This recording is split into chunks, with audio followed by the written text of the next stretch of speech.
পার্সেন্টেজের আরেকটা পার্ট নিয়ে আজকে আমরা আলোচনা করব।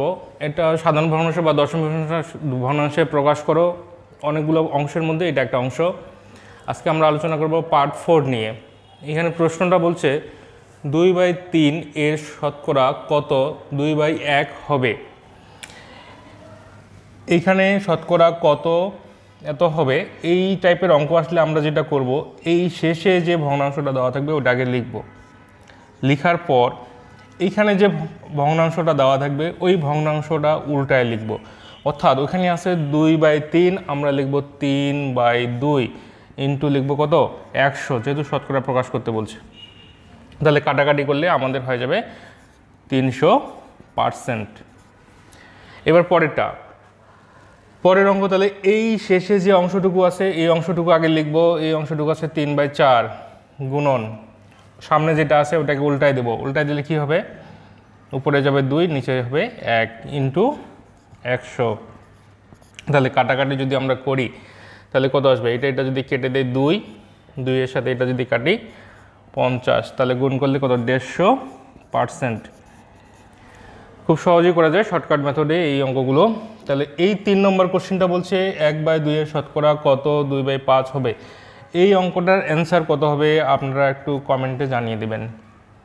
এবার আমরা আসি পার্ট 5-এ। 64 কোন সংখ্যার 50%? এই কোন সংখ্যার এই জিনিসটা একটু মাথায় রাখতে হবে। 64 কোন সংখ্যার 50%? তাহলে এই সংখ্যাটা আমরা ধরলাম যে এক্স, সংখ্যাটা এক্স। এই যে সংখ্যার র আছে এই র এর জন্য একটা গুণ, মানে এর 50% মানে কি 50/100 ইকুয়াল টু কত 64। তাহলে ওই সংখ্যাটা অর্থাৎ এক্স এর মানটা যদি আমরা বের করি তাহলে ওই সংখ্যাটা বের হয়ে যাবে। তাহলে এক্স এর মান এখানে কত হবে, তাহলে এক্স ইকুয়াল টু হবে 64। এটাকে যদি আমরা এই পাশে দেই তাহলে কি হবে, উল্টে যাবে, উপরে হবে 100 নিচে 50। এটা কেটে দিই 2, তাহলে আমরা গুণ করে দিই 4 দুগুণা 8, 6 দুগুণা 12, 128। ওই যে সংখ্যাটা আমাদের বের করতে বলছে সেই সংখ্যাটা হচ্ছে 128। এবার বলছে কোন সংখ্যার 75% সমান 90। এটা একেবারে সহজ করে বলে দেওয়া আছে। কোন সংখ্যার, তার মানে এক্স এর কত পার্সেন্ট 75%। 75% মানে 75/100 সমান 90। তাহলে এক্স ইকুয়াল টু কী হবে 90 গুণন 100টা উপরে যাবে আর 75টা নিচে আসবে। আমরা যদি কাটাকাটি করি 3 দিয়ে কাটলে 3 25 75, এটা 3 দিয়ে কাটি 30, এটা দিয়ে কাটি 4, তাহলে কত হচ্ছে 120। তাহলে আমাদের সংখ্যাটা কত হবে 120। এবার আমরা পরের অঙ্কটাতে দেখি, বলছে যে 50 কোন সংখ্যার 25%। এটা আমরা আশা করি এই দুইটার মতো করে বের করতে পারবো ইনশাল্লাহ। তাহলে এটার অ্যান্সার কত হবে এটা আপনারা আমাকে জানিয়ে দেবেন।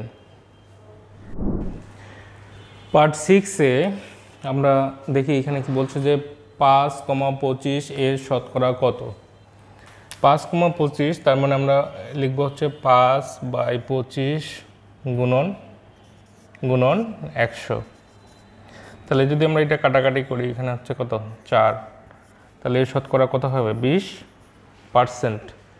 এবার আমরা পরেরটাতে আসি যে 5:25 এর শতকরা কত। তাহলে 5 মানে কি ভাগ আকারে লেখা যায় 25 গুণন 100। এটাকে যদি আমরা কাটাকাটি করি 4, তাহলে 20%। এবার বলছে 25%কে অনুপাতে প্রকাশ করো। 25% মানে কি 25%, এই কথাটার মানে 25/100। যদি এটা আমরা কাটাকাটি করি তাহলে এখানে 4, তাহলে একে যদি অনুপাতে প্রকাশ করি তাহলে 1/4 অনুপাত আকারে লিখলে হবে 1:4।